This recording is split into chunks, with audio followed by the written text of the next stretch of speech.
Welcome to stone dictation 5 second बाद शुरू होगा। Ready start.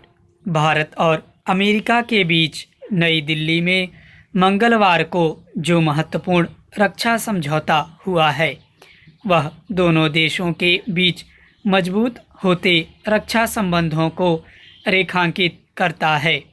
सैन्य डाटा साझा करने और भारत को क्रूज व बैलिस्टिक मिसाइलों की तकनीक देने को लेकर बनी सहमति वाला basic exchange and cooperation agreement on geospatial cooperation चौथा रक्षा समझौता है। इसमें कोई संदेह नहीं कि रक्षा क्षेत्र में अमेरिका और भारत एक दूसरे के करीबी सैन्य साझीदार बन गए हैं। यह करार ऐसे वक्त में हुआ है जब अमेरिका में राष्ट्रपति चुनाव को हफ्ता भर भी नहीं रह गया है, लेकिन सामरिक और रक्षा क्षेत्र में अमेरिका और भारत जिस तरह से एक दूसरे का सहयोग कर रहे हैं उससे यह साफ है कि दोनों देशों के बीच ये रिश्ते अस्थायी बन जाएंगे। अमेरिका में राष्ट्रपति चाहे कोई बने, भारत को लेकर रिपब्लिकन और डेमोक्रेट दोनों ही सकारात्मक रुख रखते हैं और चुनाव प्रचार के दौरान सभी ने खुलकर यह बात कही भी है। भारत आज चारों ओर से जिस तरह की सुरक्षा संबंधी चुनौतियों का सामना कर रहा है उसे देखते हुए देश के रक्षा तंत्र को मजबूत बनाना वक्त की मांग है। ऐसे में यह करार मील का पत्थर साबित होगा। बीका समझौता कोई एक दिन की उपलब्धि नहीं है। सबसे पहले साल 2002 में दोनों देशों के बीच सैन्य सूचनाओं के आदान प्रदान के लिए करार हुआ था। यह वह दौर था जब अमेरिका पर आतंकी हमला हुआ था और उसे भारत जैसे देशों के साथ की ज़रूरत थी ताकि आतंकवाद से निपटने में मिलकर काम कर सकें।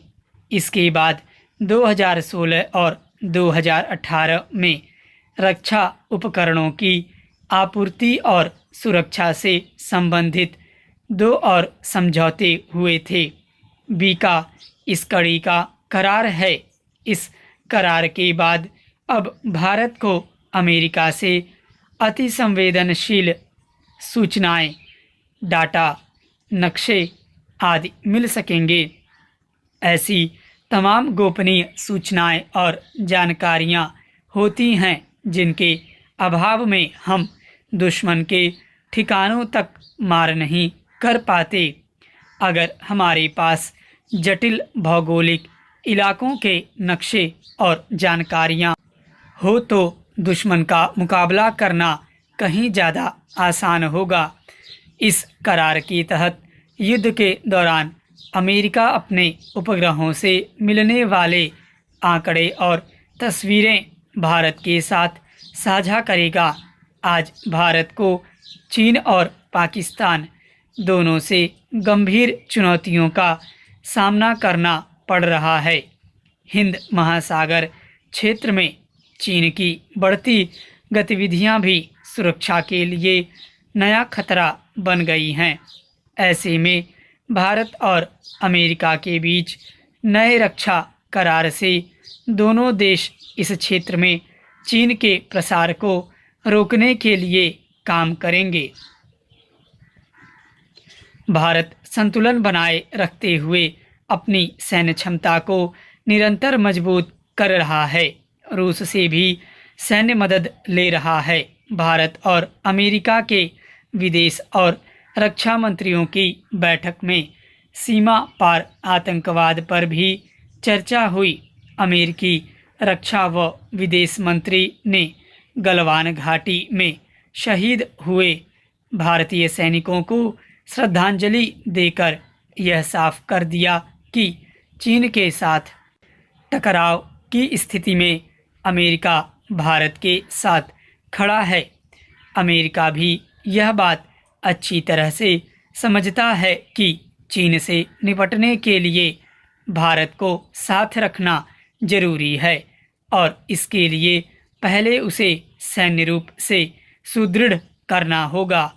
दक्षिण एशिया में चीन के प्रभाव को कम करने के लिए अमेरिका, भारत, जापान और ऑस्ट्रेलिया का संगठन क्वाड भी पूरी तरह से सक्रिय है। चूँकि सैन्य तकनीक और प्रौद्योगिकी में भारत अभी वह मुकाम हासिल नहीं कर पाया है जो रूस और अमेरिका जैसे देश कर चुके हैं, इसलिए भारत को अमेरिका का साथ चाहिए। स्टॉप।